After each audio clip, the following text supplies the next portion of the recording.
नमस्कार, आप देख रहे हैं वीके न्यूज और मैं हूं आपके साथ शिल्पा गुप्ता। देश के सबसे बड़े भगोड़ों को तो आप जानते ही होंगे। जी हां, मैं विजय माल्या और नीरव मोदी की बात कर रही हूं। पंजाब नेशनल बैंक घोटाले के नीरव मोदी के ऊपर पीएनबी के 13,000 करोड़ रुपए उड़ाने का आरोप है। वहीं विजय माल्या पर भारत में बैंकों के लोन को डिफॉल्ट घोषित कर लंदन भाग जाने का आरोप है। तभी से वो लंदन में शरण लिए हुए हैं। ये तो ये भगोड़ों की बात, लेकिन दुनिया में एक ऐसा भी इंसान है जिससे इन भगोड़ों को कुछ सीखना चाहिए, जो देश छोड़कर भागा नहीं बल्कि देश आया सिर्फ पैसे चुकाने, और वो भी 200 रुपए।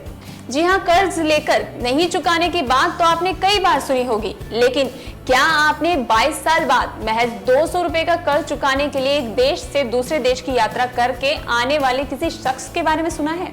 नहीं? तो आज हम आपको ऐसे ही एक शख्स के बारे में बताने जा रहे हैं। अफ्रीका में एक देश है केन्या, भारत से लगभग 5,000 किलोमीटर दूर। बात लगभग 30 साल पहले की है। यहाँ का एक लड़का पढ़ने के लिए भारत आया, महाराष्ट्र के औरंगाबाद के कॉलेज में एडमिशन लिया और वानखेड़े नगर में रहने लगा। पढ़ाई के दौरान अक्सर लोग पैसे की कमी से जूझते रहते हैं। सभी तो नहीं, लेकिन ज्यादातर स्टूडेंट्स को घर से मिलने वाला पैसा कम ही पड़ जाता है। ये लड़का भी पैसे की कमी से जूझ रहा था। अनजान देश में उसने पड़ोस में रहने वाले एक व्यक्ति से उधारी में सामान लेना शुरू किया। जब पैसे होते थे तो दे देता था, नहीं होते थे तो नहीं देता था। पढ़ाई खत्म हो गई और ये लड़का अपने देश वापस लौट गया। केन्या से मुंबई आया लड़का केन्या लौटकर सांसद बन गया। इस लड़के का नाम रिचर्ड टोंगी है। अब आप कहेंगे कि हम आपको 30 साल पुरानी कहानी क्यों सुना रहे हैं? तो इसके पीछे एक बहुत ही खास वजह है। हाल ही में एक डेलीगेशन के साथ रिचर्ड भारत के दौरे पर थे। उन्होंने पीएम मोदी से मुलाकात की। इसके बाद उस जगह पहुंचे जहां उन्होंने कॉलेज के दिन बिताए थे। वो उधार लेने वाले 70 वर्षीय काशीनाथ गवली को ढूंढने लगे। बता दें, ये कर्ज उन्होंने 70 वर्षीय काशीनाथ गवली से ही लिया था।